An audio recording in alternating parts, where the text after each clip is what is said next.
नमस्कार मंडळी, आज आम्ही म्हणजेच माध्यम कला मंच खास तुमच्यासाठी आई, मी आणि गप्पा हा एक आगळा वेगळा कार्यक्रम घेऊन आलो आहोत.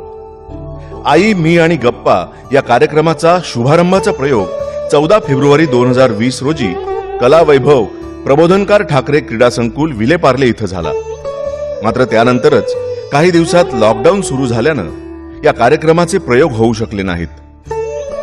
आज मात्र आम्ही खास तुमच्यासाठी हा कार्यक्रम सोशल मीडियाच्या माध्यमातून फेसबुक लाईव्ह वर 2 भागात सादर करीत आहोत. आई, मी आणि गप्पा. संकल्पना आणि संकलन डॉक्टर अनिल बांदिवडेकर. सूत्रधार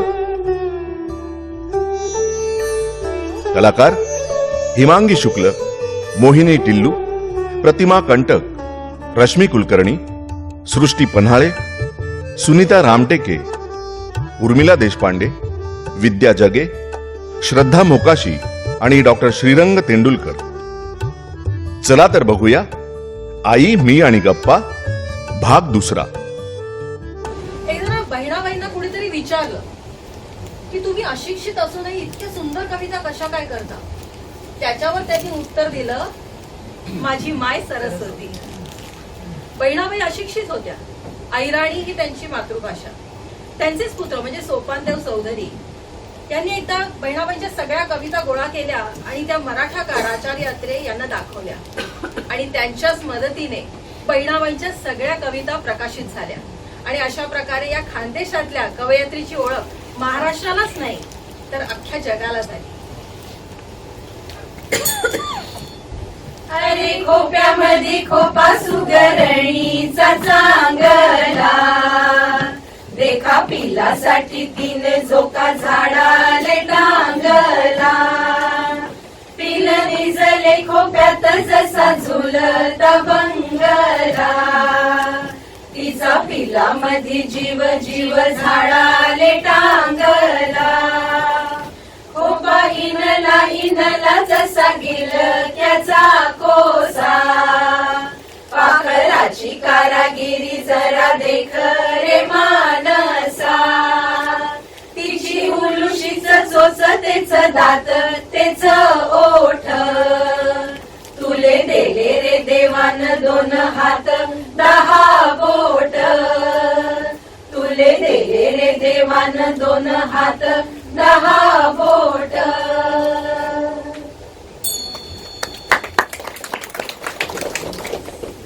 आत्मा आणि ईश्वर यांचं मिलन म्हणजेच आई. सतत देती असणारी एकमेव व्यक्ती म्हणजेच आई. कवी नाधो महानोर आपल्या आईच्या आठवणी त्यांच्या कवितेतून सांगतात. आई अपरात्री उठायची आणि जात्यावर बसायची. फाटक्या लुगड्याला लाठी बांधून अंग झाकून घ्यायचे. इतक्या अपरात्रीही गाणं म्हणायची मंद फिक्या आवाजात. काळोखात वितळून जायची. मी भुताडासारखा ओरडून उठायचो. भयान रात्रीला आईला वेगायचो. आई कुरवाडत बसायची घामेजल्या अंगाची. मला कडकडून कवटाळून घ्यायची. रात्रभर थोपटून गाणं म्हणायचे. मला काहीच कळेल. तरीही आईला मी विचारत असे, ती कशाने रडते. जग झोपल्यावर एकली कधी अपरात्री दळते. आई गलबलून यायची आबळासारखी.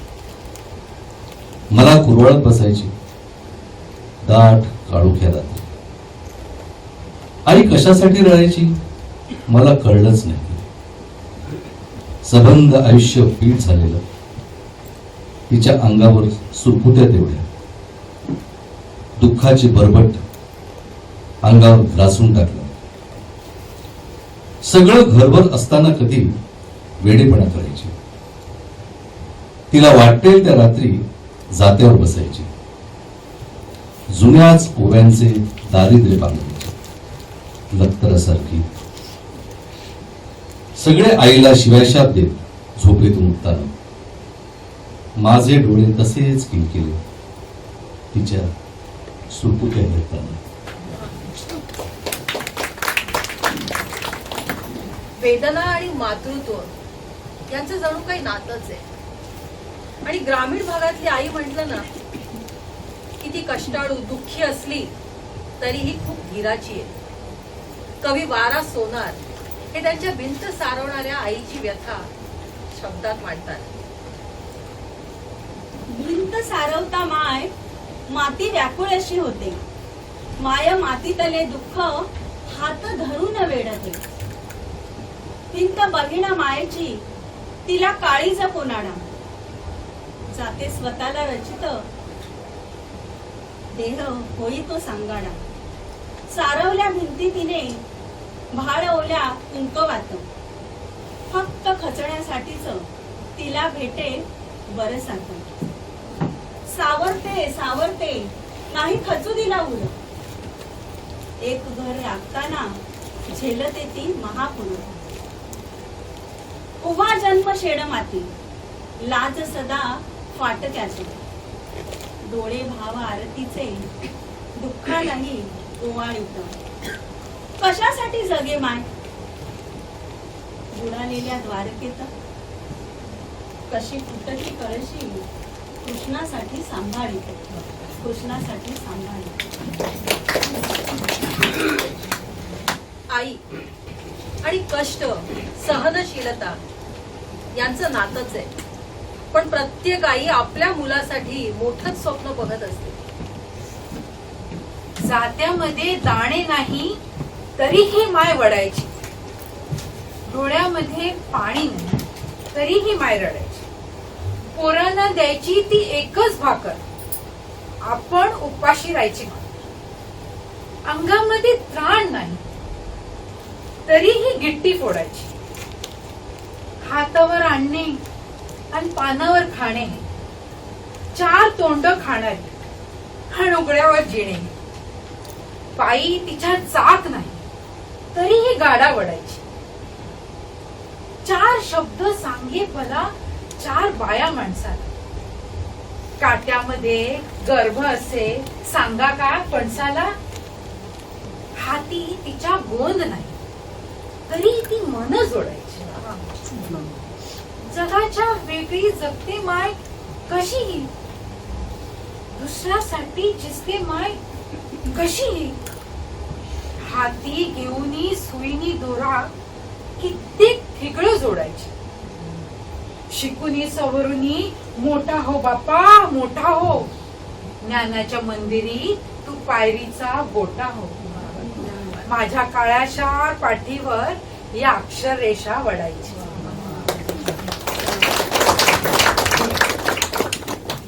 प्रत्येकाला आपली आई प्रिय असते, हो ना.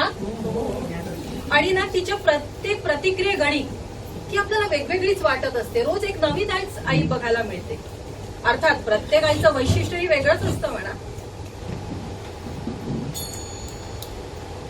माझी आई कोणाची, फुलांची की स्वप्नांची. उन्हामध्ये चालणाऱ्या अनवाणी पायाची. माझी आई कोणाची, धनाची की मनाची. जगासाठी राबणाऱ्या काळ्यावर मातीची. माझी आई कुणाची, चांदीची की सोन्याची. विठुमय झालेल्या त्या देहूमधल्या वाण्याची. दुधावरल्या साईची का गोठ्यामधल्या गाईची. गोठ्यामधल्या गाईची आणि तव्यावरल्या नाहीची. माझी आई फुलांची आणि फुलामधल्या वासाची. फुलामधल्या वासाची आणि पोटामधल्या घासाची. माझी आई धुक्याची, काळीज ओल्या हाकेची. काळीच ओल्या हाकेची आणि ज्ञानदेवाच्या भुकेची. डोळे मिटता आठवते आई, डोळे उघडता आठवते आई. आई तुझी आठवण यायला वेळ असते का ग ताई. कोंबडा आरवला की आई उठायची, अंगणात सडा टाकायची. तेव्हाची काकणाची खणखण, ती मायेची प्रसन्न पहाट. आता राहिली नाही. आई आई या शब्दातच असते. आई असीम माया, धुरात चूल फुकून केलेल्या भाकऱ्या, झाली असता कधी जखम तिचे डबडबलेले डोळे आणि पाठीवरून फिरवलेला तिचा घट्टा पडलेला हात. अजून सारं काही आठवतं. मी गळतात डोळे, पण एवढंच कळतं, आई गेली तरीही कोणी मरत नाही, पण आपलं वाटावं असंही कोणी उरत नाही. आईच्या प्रत्येक कृती मागे ना काहीतरी विचार असतो. कसला विचार करत असेल का ती? हे याचं उत्तर आपल्याला आई झाल्याशिवाय मिळत नाही. कवी अंबादास विठ्ठलराव केदार यांनी त्यांचे प्रश्न त्यांच्या माय या कवितेतून मांडले. माय माझी उठायची आणि लुगड्याला ठिगळं लावीत बसायची. सुईनं दोरा भरताना ढसा ढसा रडायची. माझ्या फाटक्या कपड्याकडे बघून माझी माय मला म्हणायची, बाहेर जाऊ नको रे पोरा, गल्लीबोळातली कुत्री भुकायची. मग मी घरातच राहायचा. झापड पडली की माझा बाप कामावून घरी यायचा. तेव्हा माझी माय त्याला म्हणायची, पोराला एखादा कपडा तरी आणा. मग माझा बाप शेजाऱ्या पाजाराच्याकडे जायचा आणि एखादा जुना पाना कपडा मागून आणायचा. मागून आणलेला कपडा मी घालायचा, तेव्हा माझा बाप गालातल्या गालात हसायचा. एकदा काय झालं, माझा बाप भुकेजून घरी आला. तुरडीत भाकर नव्हती, तेव्हा रांजणातलं पाणी ढसा ढसा प्यायला. हे मी बघायचा आणि मायच्या पदराला धरून रडायचा. माझ्या डोळ्यातल्या थेंबाला पुसताना माझ्या मायचा पदर भिजायचा. ग्रामीण कवितेतील आई अभ्यासाना आपण दारिद्र्य आणि कष्टात पिसलेली आई पाहिली, अनुभवली. पण दलित आई मात्र कष्टाबरोबरच जातीयवादाचाही बळी ठरली आहे. कृष्णा बी गडूळ आणि गंगा नदी बी गडूळ. मायच्या चरणाचं तीर्थ लई निर्मळ. माय आंघोळ करती, पाणी वाहत वाहत जाई थेट पंढरपुरात, त्याची चंद्रभागा होई. गरीबाची श्रीमंताची कुणाची बी असो माय, तान्ह्या लेकराच्या साठी होतो जीव लहाय लहाय. कुणी वेशा असो माय, राब राब दिस राती, पोटच्या गोळ्यासाठी विक शरीराची माती. इथं सारेच नमले, ऋषी मुनी साधू संत. माय या अक्षरा पुढती शिक पोथी वेद अन ग्रंथ. कशा जाऊ ठाई घरात बाप यो इट्टल अन मई माय रखुमाई. खरंच आईच्या भूमिकेत शिरून आईच्या वेदना अनुभवणं सोपं आहे का? नुसता विचारही वेदनामय असतो. कवी दया पवार यांनी याचं खूप समर्पक वर्णन त्यांच्या धरण या कवितेत केलेलं आहे. बाई मी धरण धरण धरण बांधिते ग बाई मी धरण धरण धरण बांधिते. माझं मरण मरण मरण कांडिते ग बाई मी धरण धरण धरण बांधिते. झुंझुमुंझुग झालं पीठ जात्यात आटलं. तणी कोंडाग कोंडाग कोंडा मी रांधिते ग बाई मी धरण धरण धरण बांधिते. माझं मरण मरण मरण कांडिते ग बाई मी धरण धरण धरण बांधिते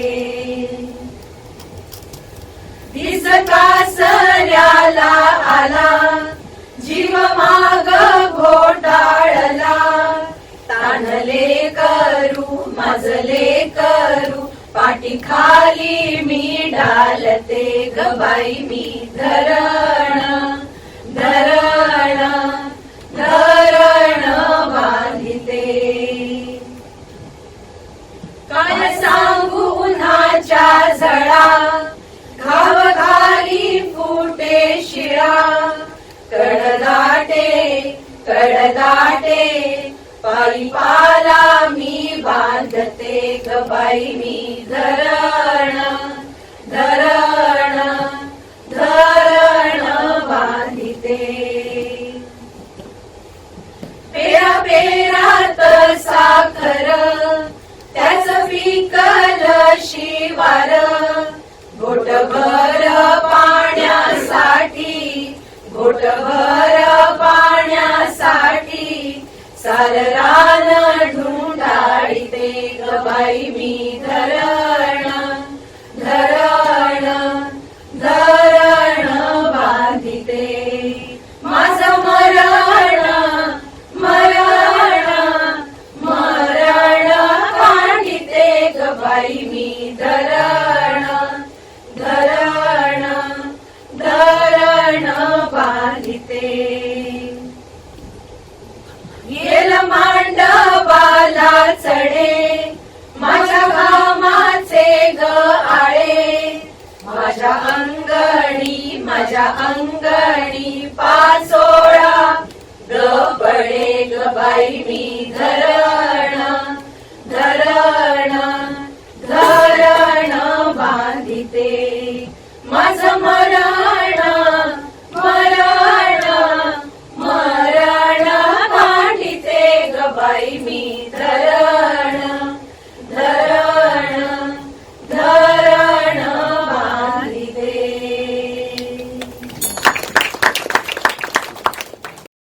आई सपाहिले आकाश पेरता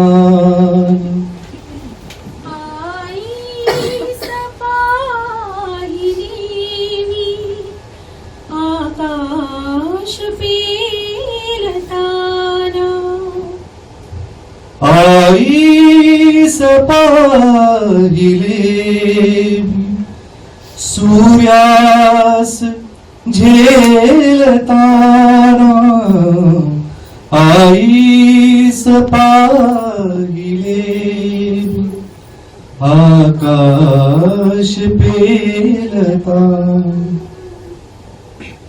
झिजण्यास जन्म झाला झिजण्यात जन्म गेला झिजण्यास जन्म झाला झिजण्यात जन्म गेला आई सपाहिले मी आजन्म जागताना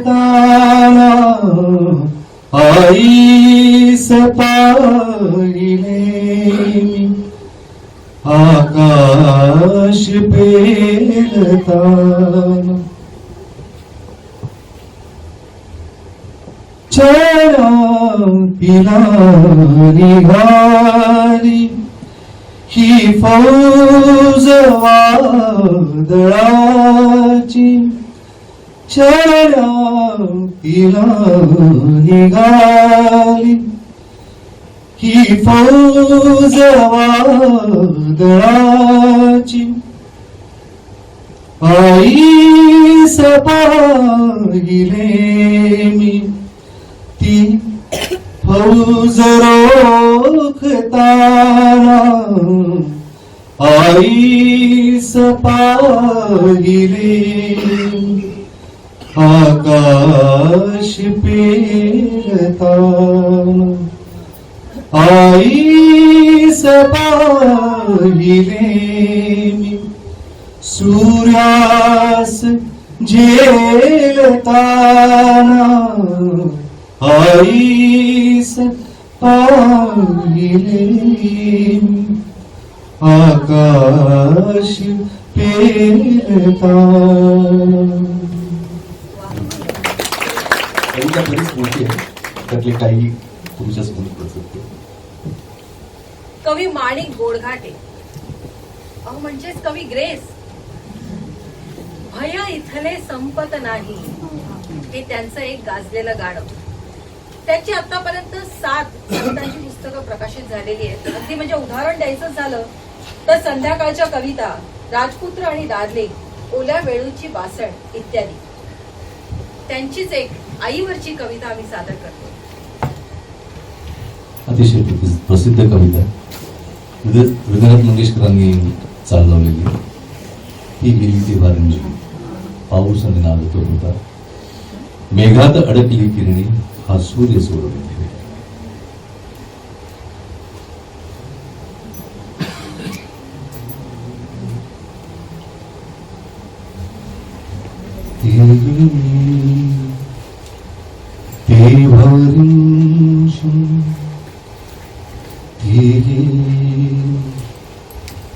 तेव्हा पाऊसही नादत होता, तेव्हा रिमझिम पाऊसही नादत होता. मेघात अडकली किरणे हा सूर्य सोडवित होता. तेव्हा रिमझिम पाऊसही नादत होता. तशी सांजही आमच्या दारी येऊन थबकली होती. तशी सांजही आमच्या दारी येऊन थबकली होती. शब्दातून अर्थ उगवावा, अर्थातून शब्द वगळता. तेव्हा रिमझिम पाऊसही नादत होता. ती आई होती घनव्याकुळ घनव्याकुळ. मी रडलो. ती आई होती म्हणून, ती आई होती म्हणून घनव्याकुळ मी रडलो. त्यावेळी वारा सावध, त्यावेळी वारा सावध पाचोळा उडवित होता. तेव्हा रिमझिम पाऊसही नादत होता. अंगणात गमली मजला संपले बालपण माझे. अंगणात गमली मजला संपले बालपण माझे. खिडकीवर धुरकट तेव्हा कंदील एकटा होता. ती गेली तेव्हा रिमझिम पाऊसही नादत होता. हे रक्त वाढता नाही माझा आता गैवर काही हे रक्त वाढता नाही माझा आता गैवर नाही वस्त्रात द्रौपदीच्याही तो कृष्णला गळा होता ती गेली तेव्हाची पाऊस निनादत होता पाऊस निनादत होता पाऊस निनादत होता.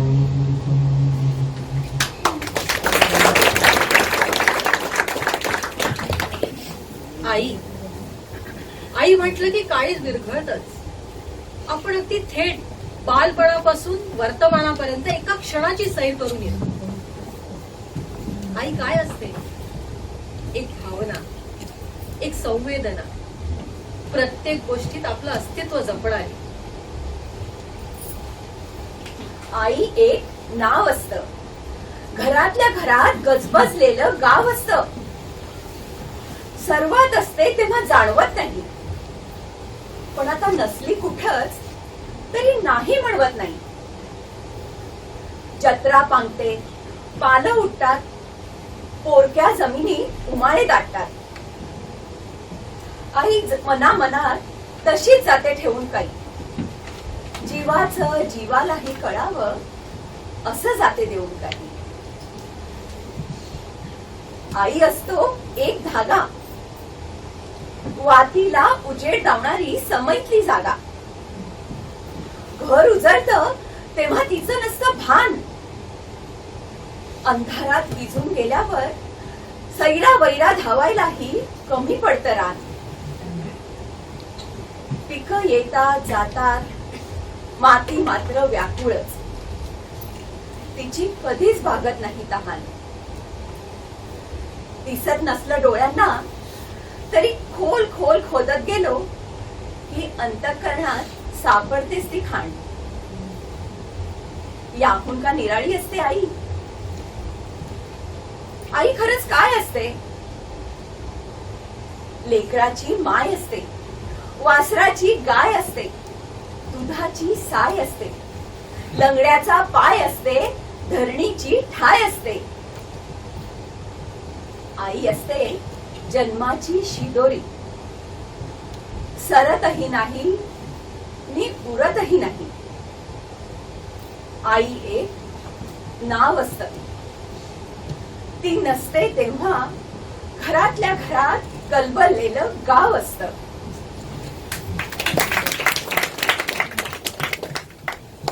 लहानपणी आई जखमेवर हळद लावत असताना झोमणार हे गृहीत धरून मी आधीच ओरडून रडायचो.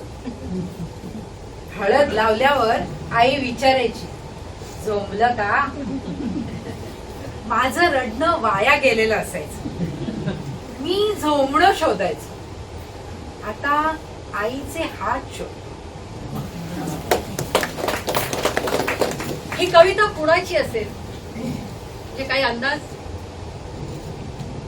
एका अशा कलाकाराची जो एक उत्कृष्ट अभिनेता पण आहे आणि चित्रकार पण आहे. अहो, नाना पाटेकर. कुणाला माहित नाहीत, आपल्या सगळ्यांनाच माहित आहेत नाना पाटेकर. त्यांचीच ही खूप छान सुंदर हलव्या मनाची कविता. पण घरात नुसती आईच असत नाही, आई बरोबर बाबाही असतात. संसाराच्या रथाची दोन चाकं, एक आई असते आणि एक बाबा असतात. पण हा रथ ओढताना त्या आईची बिचारीची बदल्यामध्ये फार ओढाताण होते.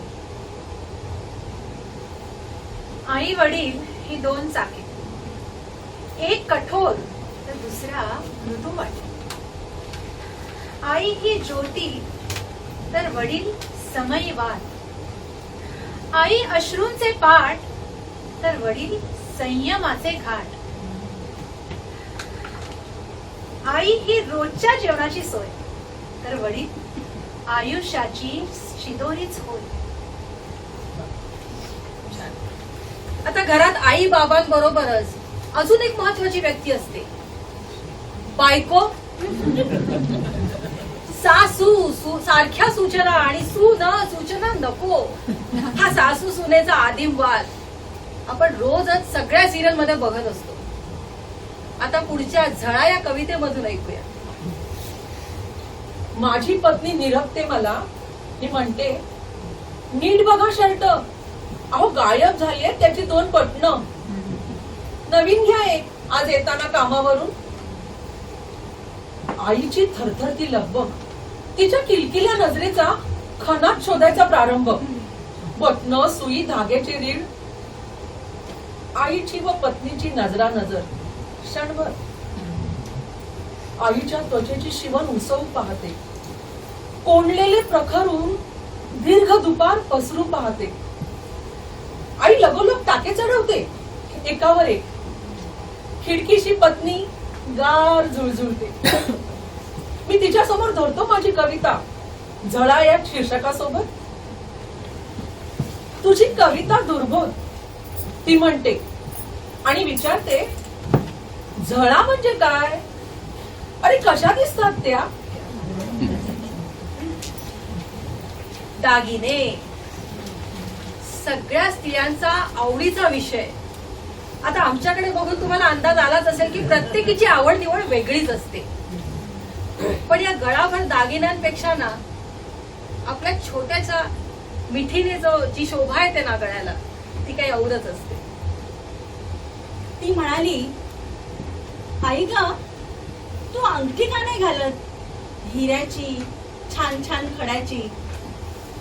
आई म्हणाली, बाळ, तूच धर माझं बोट आणि लपेट तुझी इवली उली नाचरी बोट माझ्या बोटाभोवती. अगं, हीच तर जगातली सगळ्यात मौल्यवान अंगठी.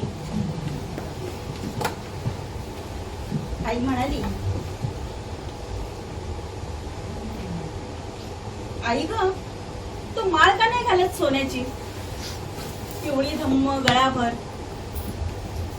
आई म्हणते, बचड्या, तूच मार माझ्या गळ्याला घट्ट मिठी तुझ्या नाजूक कोवळ्या हातांनी, आणि धडधडते तुझं इवलसर हृदय माझ्या छातीवर. यापेक्षा मौल्यवान नाही बरं दुसरा कुठला दागिना. तिने धरले आईचे बोट बाळ हातात, मारली घट्ट मिठी आईच्या गळ्याला. ओसंडत राहिले पांढरे शुभ्र मोती आईच्या पापण्यातून तिच्या केसावर. आई म्हणाली, जे उगवून येतात आपल्या आतून तेच दागिने ल्यावे नि सजावं. दुसऱ्या झाडाची फुलं माळून एखादं झाड सजल्याचं एकही उदाहरण विश्वाच्या इतिहासात नाही.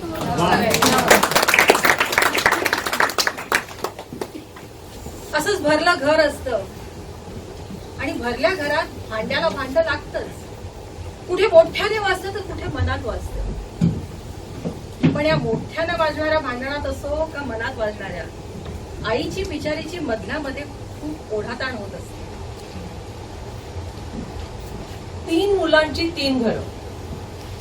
प्रत्येकाला वाटतं तिने दुसऱ्याकडे राहावं. मोठा म्हणे, मधला आहे पैसेवाला, आई काही कधी जड नाही त्याला.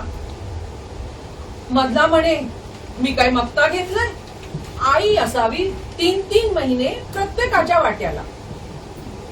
धाकट्याची बायको सासूची जमून घेत नाही, माझी आपली गरीब गाय, हा माझा दोष काय?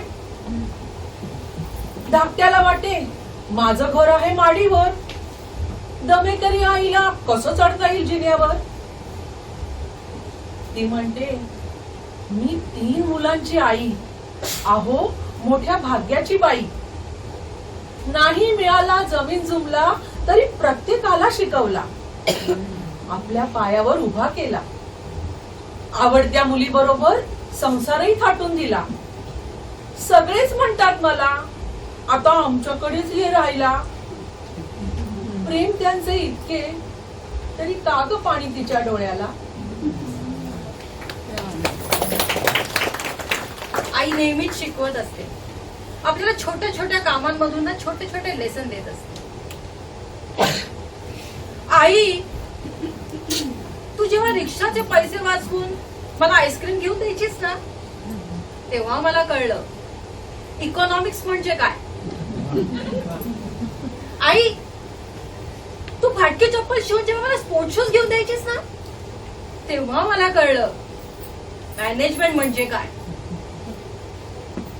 ए आई, भांडी घासून घासून राठ झालेल्या तुझ्या हातांवरून जेव्हा मी हात फिरवला ना, तेव्हा कळला ग मला आयुष्याचा खरा अर्थ कुठल्याही पुस्तकात न सापडणारा. प्रत्येक मुलाच्या मनात खूपसे प्रश्न पडतात आणि त्या सगळ्या प्रश्नांच्या उत्तरासाठी त्याला त्याची आईच लागते. मग ते वय कुठलंही असो, म्हणजे हे असो किंवा अगदी आजी आजोबांचं असो. दिवसभर पावसात असून सांग नाही झाडाला खोकला कसा होत नाही. दिवसभर खेळून सुद्धा सांग नाही वारा कसा जराही दमत नाही. रात्रभर पाणे म्हणून सुद्धा आई सांग ना बेडकाचा आवाज कसा बसत नाही. रात्रभर जागून सुद्धा आई सांग ना चांदोबा झोपी कसा जात नाही. आणि दिवसभर काम करून सांग नाही तुला थकवा कसा येतच नाही.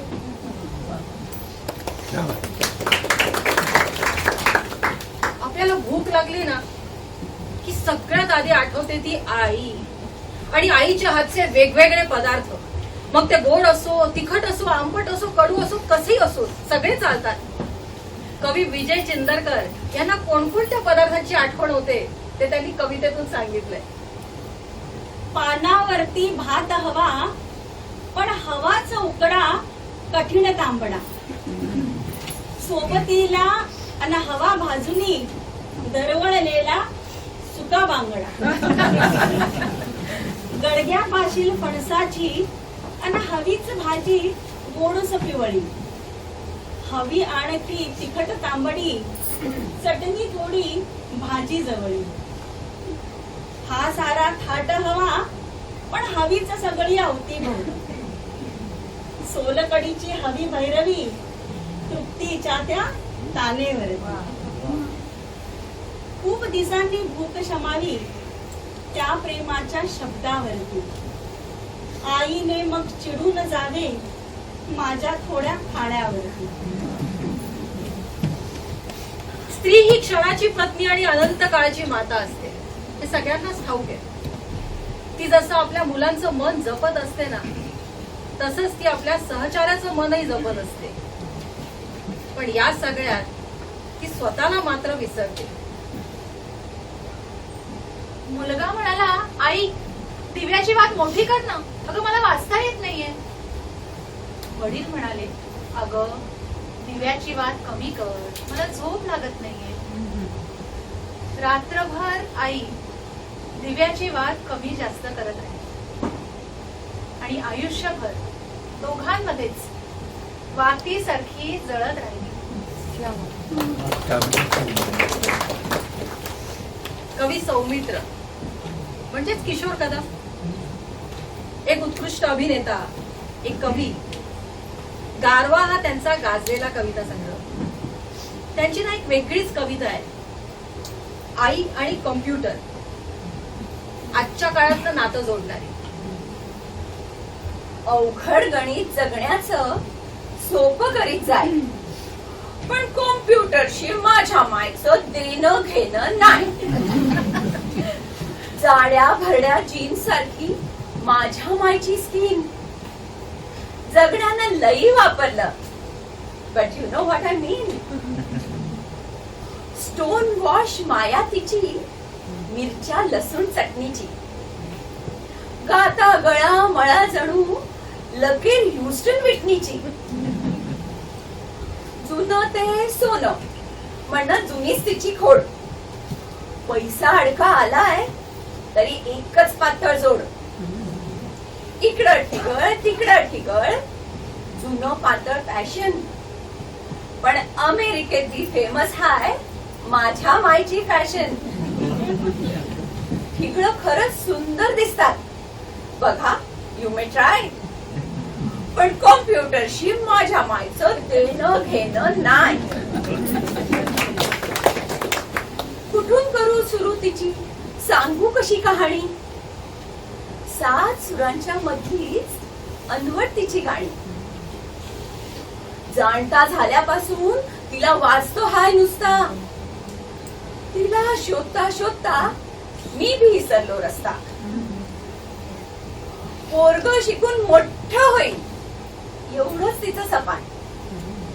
त्याच्या पायी तुडवीत आली काट्यावरलं रान. वकील इंजिनियर व्हावं, यानं व्हावं डॉक्टर. पण मला शिकवताना असला कंचाच नव्हता फॅक्टर. खुदकन हसते आता बघून सूट बूट अन टाय. पण कॉम्प्युटरशी माझ्या मायचं देणं घेणं नाही. शाळेमध्ये शिकता शिकता माझी बदलली भाषा आणि जगण्यामध्ये आला हळूच हाय फायचा घोषा. एकदा तिच्या कानावर गेलं माझं नवीन अफेअर. मर मेल्या जणू म्हणली आय डोंट केअर. काय करती बाया तिच्या भाषेमध्ये कोर्स. मी म्हंटल डबल ग्रॅज्युएट कॉम्प्युटरचा कोर्स. एकदा तिनं विचारलं किती तिचा पगार. मग म्हणली सॅलरी सॅलरी. उद्या परवा जाऊन विचार. कम्प्युटरवर झुणका भाकर करता येते काय, पण कम्प्युटरशी माझ्या मायचं काही देणं घेणं नाही. सुरकुतलेल्या तिच्या चेहऱ्यात आयुष्य रिस्टोर. पण इकडे तरुण वयातच मला जगणं झालं बोर. बोलणं तुटलं. आता सोबत असतं इंटरनेट. ती असते मी असतो but can't communicate. You know, I suddenly came to know that life is futile. Dreams, hopes vanish now.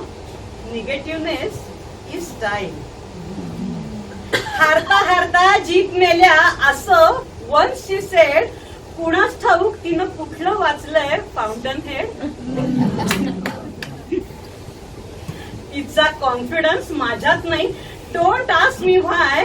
पण कम्प्युटरशी माझ्या मायचं काही देणं घेणं नाही.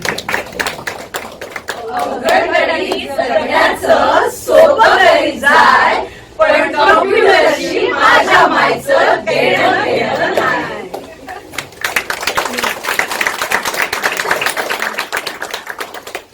सगळ्याच कवींनी आपापल्या आईबद्दल सांगितलंय, आपल्या भावना व्यक्त केल्या आहेत. पण आई तेव्हाही अशीच होती, आजही अशीच आहे आणि पुढेही अशीच राहणार आहे. आपण कुठेही राहू, इथे किंवा परदेशी, पण प्रत्येकाला आठवते ती आपली आई आणि आपली मातृभूमी. मातृभूमीला आई मानून केलेल्या कविता आम्ही सादर करतो आणि आजच्या आमच्या आई मी आणि गप्पा या कार्यक्रमाची सांगता करतो. हे मायभूत तुझे मी वेडीन मांग सारे, आणि न आरतीला हे सूर्य चंद्र तारे. आई तुझ्या पुढे मी आहे अजून दाना, शब्दात सोड माझ्या आता हळूच पाना. आई तुझ्या पुढेही माझी व्यथा कशाला, जेव्हा तुझ्यामुळे या जन्माचा अर्थ आला. मी पाय धूळ घेतो जेव्हा तुझी जराशी, माझी ललाट रेषा बनते प्रयाग काशी. आई तुझी अशी मी गाईन रोज गाणी, माझी तुझ्या दुधाने गेली भिजून वाणी. मनसीने परत मातृभूमीला सागरा प्राण तळमळला सागरा मी मनसीने भूमातेच्या चरणतला तुझ होता मी नित्य पाहिला होता मज बदलासी अन्य देशी चल जाऊ सृष्टीची विविधता पाहू तरी जननी विरह शंकित झाले परी तुवा वचन दिले मीच पृष्टिवाहीन परिता परत आईन विश्वसयोया तव वचनी जलदनुभव योगे बनवीनी तवाधिक शब्द उद्धरणीनी येईन त्वरे कथुन सोडिले तिजला सागरा प्राण तळमळला